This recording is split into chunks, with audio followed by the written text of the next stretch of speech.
Okay, so basically, I'm sick and tired, of people complaining about the Realms of Chaos campaign and being all over the fucking Warhammer devs for it.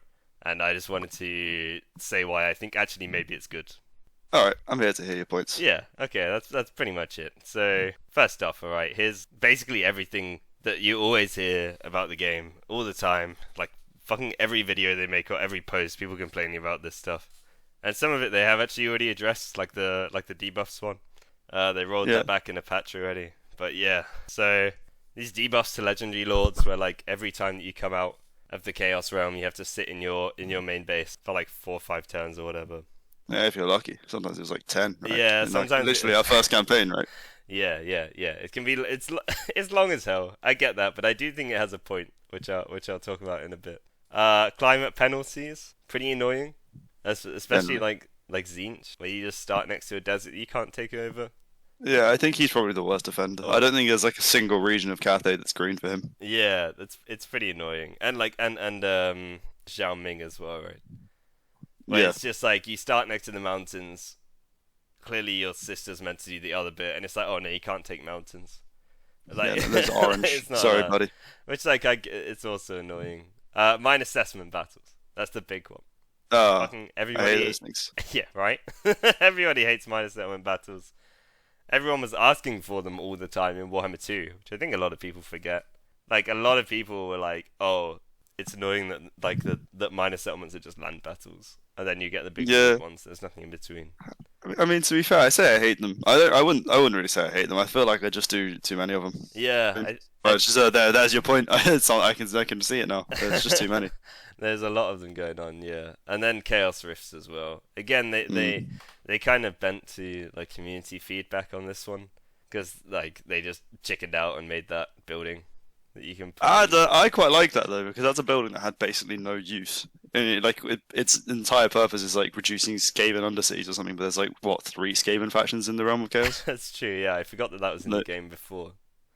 yeah, I That mean it's was kind of like weird, a useless building. but I So do I think quite that like it. I do think that just like I'll talk about it a bit more later, but just giving you All a right. building to get rid of Chaos Rifts just like feels a bit weird compared to what I feel like they were going for. But that's something I should say as well. A lot of this is based on like what I think the devs were going for, because it's never really been like super clear.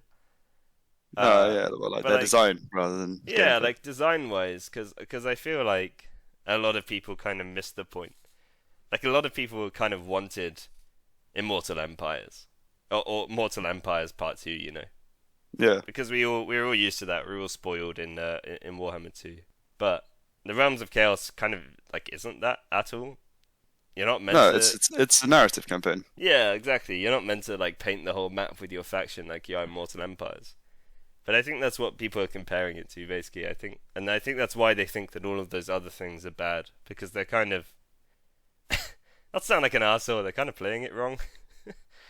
From what, like from what I see, like which I'll get into in a sec as well. But yeah. So I think really the game, the way that it's designed, or from what I can tell, is like you consolidate your starting region, your province, and then maybe a couple to either side of it. To like you just take what would kind of be like your natural borders. So like for Yeah. Kislev, that's like obviously you're in the race against whatever opposite faction leader, and then you're not meant to like attack the Empire really. You're meant to just have them below you, and then like You're definitely meant to like trade with them, I think. and then yeah, exactly, and then like Norska, you can just go and kick the shit out of, but like Yeah. you're not meant to try and go to like the Chaos Waste or whatever. That's always meant No, to be I like yeah. I think you're meant to sort of capture Norska because they're all sort of like green territory. Kostalton starts there. If you're not playing as him, he loves going up there. So I Yeah, feel like that yeah. is the intention. It makes a good buffer, especially. Yeah.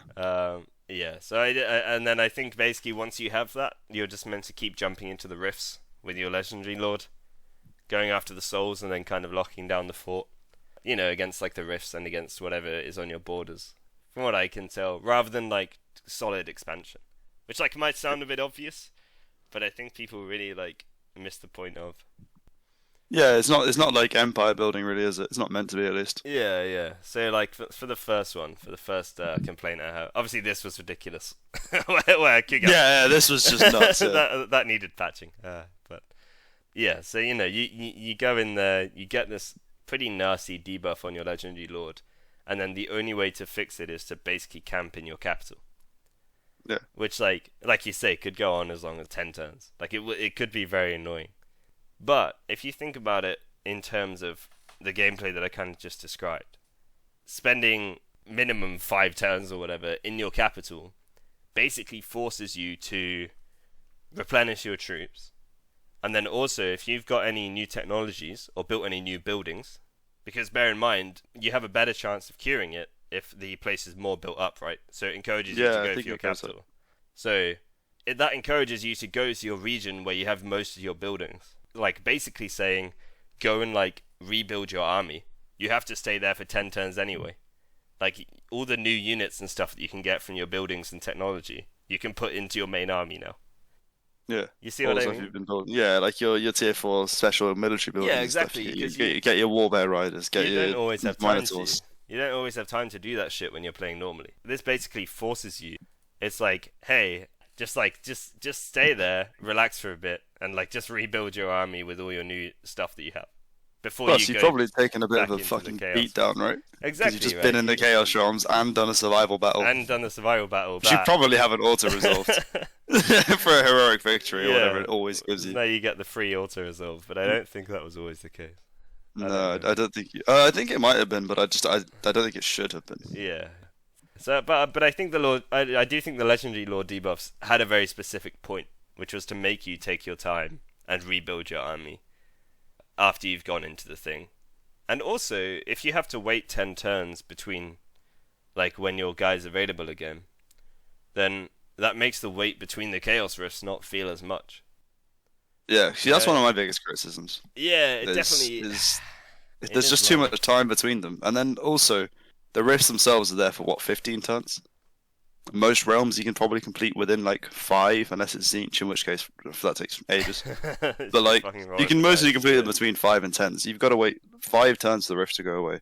And then, 25 to 30 for, the next set to show up. Yeah, I think as well, the problem with the rifts is, they're a nuisance. They're not really scary, especially when it was just you would have your heroes waiting around for them.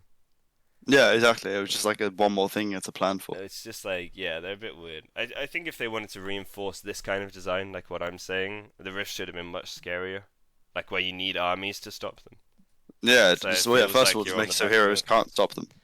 Yeah, so I would say the building that stops them from spawning was a later addition, but yeah, even having heroes being able to stop them, I think, kind of drives you away from feeling like it's a desperate kind of defense. No, it feels. Yeah, it reminds me of the flaws from the Vortex campaign, where you just have an army spawn, but it was always just there's just an army now. That's annoying. It's just. Yeah, it doesn't feel desperate. It's just a nuisance. Yeah. Yeah, but I'll get on to Chaos Rifts in a sec. First we got the old climate penalties. Classic. Poor Kairos Fate Weaver. Yeah, this guy seems so confused. Next to the whole empire that he can't take over. Yeah, they're pretty annoying. They can be pretty frustrating if you treat it, I would say, as an obstacle. If it's oh, I want to take over Cathay, but it's all red and orange. What the fuck? Yeah. But I think the other way of seeing it is this is the game telling you you're not meant to come and settle this whole region. You know? Yeah. The same way, you should fight them. Obviously, you should fight them. You're next to them. But, you're not meant to come and empire building Cathay here as Tzeentch. Or no, it feels like you're meant to just keep assaulting them. Maybe raise them. Yeah, you can try and knock out the race for the souls, for sure. And, same with, same with, the Chaos Waste to the north of Kislev. You're not really meant to go over there and, beat the shit out of Scarbrand. Or, that's meant to be... That's meant He's to meant tell to just you, keep coming down. Yeah. So I feel if you view climates as a guideline of really how they want you to play, I think it makes more sense. But it sort of steers you. Yeah, exactly. But if you're intent on the entire map's gonna be covered in Tzeentch, then it's gonna be a pain in the ass. Purpley. Because you're not really playing the Realm of Chaos campaign. You're trying to play Mortal Empires. Yeah. I think you're right. I don't know. I do think it's weird that demons even have climate penalties, but that's kind of a different. That's more of that's a whole other ball. Yeah, exactly. It's not gameplay. It's thing. there's the argument that they they focus too much on making this narrative campaign and stuff, and kind of ignore the source material. Because, like you say, why would like a pink horror, which is just like literally a ball of living magic, be like, oh no, it's too dry. That's too hot. The desert. It's too damn hot. It's too hot, mate. It's too hot. I'm not saying it. I'm fucking sick of this. I'm fucking off back to the chaos, mate.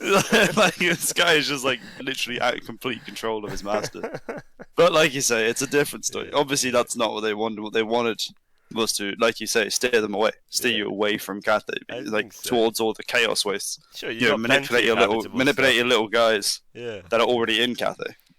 I think it makes more sense viewed that way than as like trying to fuck over the player or make it intentionally difficult.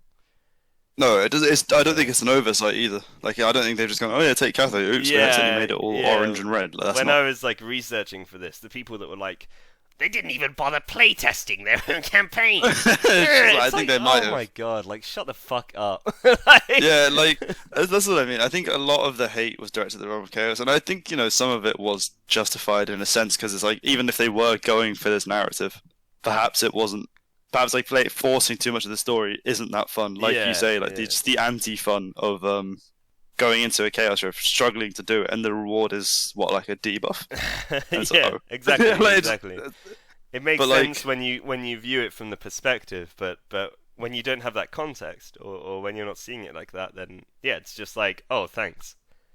Yeah, I get to be punished for going and doing this very hard thing. Yeah, exactly. I think, I think a lot of people were saying about that, and I think that's a valid criticism, but it's just they're missing the point.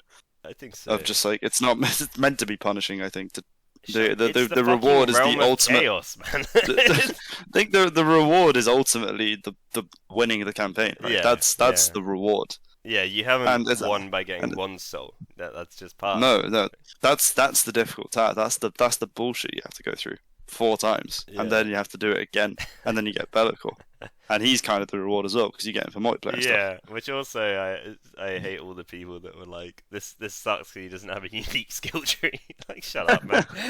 It's just for fun. Bellicle. It's just for fun. Like, they've just given you a fun legendary lord to like mess. Yeah, they weren't just like, oh, here's an entirely fleshed out legendary lord with his own faction, which they have done now, and I think that was always the plan. But I think they were like, oh, why not just give him? Yeah. Anyway, back on topic. Sorry. Minor settlement battles. They're the big one. Yeah. And I think a lot of this, it's hard to tell like how intentional it was, because minor settlement battles really do like make taking over any region much more of a pain in the ass, because it really fucks you in auto resolve, and they're just quite difficult anyway with the constantly rebuilding towers and shit. Yeah, the AI have some pretty egregious cheats with it as well. They definitely do, man. You're not even playing the same game. Yeah. They're playing a tower defense game. But yeah, I do think though that it does kind of serve to further the design like that I'm talking about. It makes it more difficult to expand outside of your area, which or at least more of a disincentive, right? Because if you just don't enjoy it, it's like, oh well, don't do it then. You can just like not, and also if you're being attacked, then you get to use them on the defensive. So you're almost encouraged to be attacked, because then even your minor settlements, like, you can do very easy defenses of. Oh yeah, you can really. Warhammer 2. You can win battles that you definitely shouldn't have. It is a good point as well, because I know in Warhammer 2, you know, if you left a settlement garrison, you hadn't built walls, and any army above like a 12 stack came over, that was just gone. There's no way you were winning. Yeah, whereas like with minor settlements, you can level the playing field a bit. I know I have several times. Yeah, absolutely, man.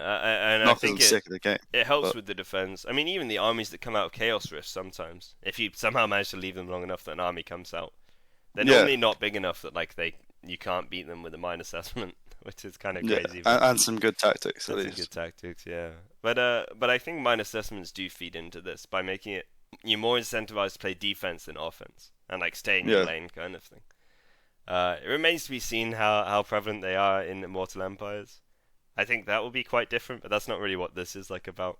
This is just talking about Realms of Chaos campaign. Yeah, exactly. If it's like this in Immortal Empires still, that's obviously, well then that's just an issue. Sure. Because you shouldn't really encourage, like you say, take your region and stop there with Immortal Empires. That is painting the map complete sandbox. Exactly, yeah. So hopefully they will listen to some of the feedback on that and they find better. However they do it.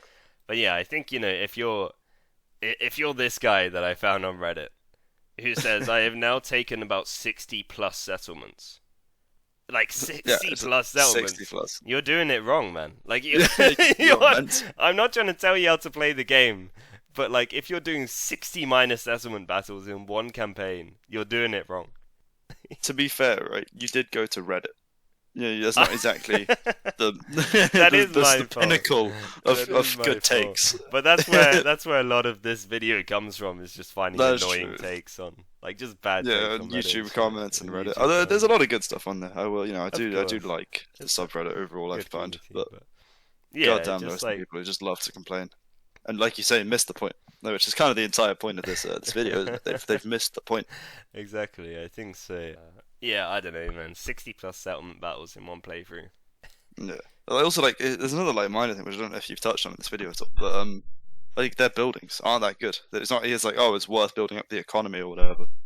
No. I didn't mention that, but that's a good point. Yeah, that also kind of. Yeah, like if you look at that building, it's like, oh, this is the income building. It makes 50 gold per turn. It's like, kind of telling you not to clearly empire not meant to. Almost. Yeah, exactly. Like just through that design. Yeah, it's like with the Wood Elves in Mortal Empires. It's like, oh, these outposts suck. You're not meant to paint the map. Yeah, exactly. Like, oh, it's really disadvantages me to try and take over the whole world. Like, maybe don't. Then. I don't know. Maybe just don't do it. Thoughts? Yeah, but yeah. So Chaos Rifts, kind of the same. The less regions you have, the more manageable they are, right? In base game, which so that it's another way of incentivizing not overexpanding. The way that I see it. Yeah. Well, if you own the entirety of the Darklands, for example, and you're playing as Kislev and you own all of Kislev as well, then it's long. You've got something like, or if you've got 60 plus minor settlements, you've got probably 15 to 20 provinces. Yeah. Right? Even if you're just hero spamming, that's a lot of money. That's a lot. But with armies, that's even crazier. But if you just take Kislev, you've probably got 7, maybe 8 in Norsk. It's I don't know, but I think Chaos Rifts also incentivize having less area and just going after the objective of the souls, because they become more and more of a problem the more you take, and for public order as well, right? By just having corruption, I think they doubled it. So I think Chaos Rifts are fine. I do wish they were actually more of a threat, so you really felt like you were fending off. I think it'd be cooler if they're more like, in the lore, if a Chaos Rift just opened in your settlement, you'd be like, oh shit. Yeah, if they just constantly just spammed out armies until you shut them down. You have to really it'd be very threatening, but that would, I think, really hammer that point home of do not overexpand. Yeah, you don't have room to. Stacks of demons just flying at you if you do. Even then, your armies can't go outwards. You'd have to constantly be ready for this, your armies basically have to be garrisoned and which is why I think actually the final event, when Be'lakor summons his Soul Grinder Doomstacks, is actually very good. Even though it's terrifying, I really like that feeling of oh my god, you are running around putting out fires. Your legendary lord is desperately going to go to that final battle. I think it works. Deal with it all without your legendary lord. I think that's the hard part. Yeah, I'm pretty sure in my Kislev one, half my minor settlements got raised, straight up. I was desperately running around. Yeah, I wouldn't be surprised. Which is fine. And then I finished. I did the final battle, and I was like, wow, that was close. And now I've done this campaign. Yeah. Yeah, it's that was the story done. That was the plot. No, you don't go right now. Time to paint the map. You can at that point. Yeah, but it's still just it's not the point. But yeah, I think Chaos Rifts do. Like I say, I wish they're a bit scarier, but I think they do feed into it well, of reinforcing that kind of design. Yeah. So then you put it all together, you mix it all up, like Papa Nurgle here. Oh, there he is, Father Nurgle. And you get what I would say is a pretty consistent theme across those mechanics, which is that you consolidate your starting region in a bit. You play defensive. Your legendary lords just keep diving in, getting souls, come back, recover, re-equip, dive back in again the next time they open. And then all of your armies are just kind of holding off enemies around and dealing with Chaos Rifts. And it's kind of telling you the places that you shouldn't settle and disincentivizing you from pushing outwards. I think through the minor settlements and climate penalties. Yeah. All of it. And more rifts, Yeah, I mean, I think when you view it like that, a lot of the things that people are really pissed off by actually contribute to a kind of singular design, which is trying to make you play a certain way. It's the goal. Which I think is quite successful, when you actually play it how they want you to play it. Well, I think it's an enjoyable campaign. I'll be straight up honest with you. I've not even completed a campaign yet. But that's more because I have commitment issues. Yeah, no, for sure. Yeah, that's Warhammer But in a I nutshell, think, though. yeah, I think the main thing is it's just like, yeah, it wants you to do this, and it is enjoyable while you're doing it, while you're fending off the rifts. I find, like I said before, I think that there's just like slight things that need tweaking that I think would make it like just the perfect experience that I think they were aiming for. Yeah. The main one is turn times between rifts, because I just get bored. You know, you're sat there with your stack of like, let's say you're playing as Keslev, that's kind of been our example thing this whole time. Yeah. You're sat there with your stack of ice guards, you're just doing nothing with it. For sure. And you start thinking to yourself, oh, why shouldn't I? You know, like that little Bilbo Baggins. Why shouldn't I do it? Why shouldn't I? why shouldn't I take the dwarves in the mountains? Like, and then suddenly it's just like, because you're just there's nothing go on a to do. rampage with Boris and take over the Empire. I'm pretty sure in mine, like while I was waiting for the final one. So I think I'm currently on an expedition into the Badlands. I mean, I am just blowing stuff up because obviously it's red territory, but like I'm just in the Chaos Waste, just blowing up Scarbrand and stuff. Yeah, I'm not. I'm not saying. I think I even put it here. Yeah, I'm not saying it's a perfect campaign. I'm not like a CA stan or whatever. I do just think it's receiving way more like flack than it deserves, and I think a lot of people are not meeting it on its own terms, and are like comparing it to Mortal Empires especially. Well, they're like trying to put a square peg in a round hole, aren't they? By like forcing it to be Mortal Empires. They're like, yeah, this is shit because it's not like because it doesn't work like Mortal Empires should work. And say, well, no, it's not. Yeah, exactly. It's not the same campaign. I think I put here, yeah, like if it tried to be a sandbox Empire builder game with just the factions from Warhammer 3, it would be absolutely redundant when Immortal Empires came out, and would feel completely lackluster compared to Warhammer 2. Yeah, it'd be worse even, right? Because it brings nothing new to the table. It's basically just a big DLC pack. So it had to do something new, I think, and it went for something that I think is actually quite specific. And I think a lot of the game design does reinforce that. I just think maybe they didn't communicate what they were going for very well, or like that people just weren't prepared to meet it on its own terms. Yeah, as like I said, I think a lot of people tried to force it to be, or they just assumed it would be. You know, Mortal Empires 2.0 and Mortal Empires, whatever you want to call it. Yeah. But like you say, if it didn't have its own unique thing, and then when Immortal Empires comes out, but when, by the time that's out, it'll just like, why would you ever play the base game? Yeah. It would be like if you could play Mortal Empires, but actually it's only the Empire and Greenskins. Why would you do it? Yeah, exactly. I don't know, man. That's just my thoughts. It's been something brewing in my head for a while as I hear people complain on Reddit and stuff. I think it paints quite a convincing picture. It'd be interesting to know what people think. Yeah. Let us know. Let us know if you disagree with this guy. Absolutely. Call me out. This bozo. Call him out. Come on, I'll give you his home address. Send him hate mail. Oh my god. No, Matt, please. Alright. See you later. Check the pinned comment for all of this guy's personal details. IP. His IP address. I'll drop you his bank details. Oh god. Alright. See you later, everyone. See you later, gang.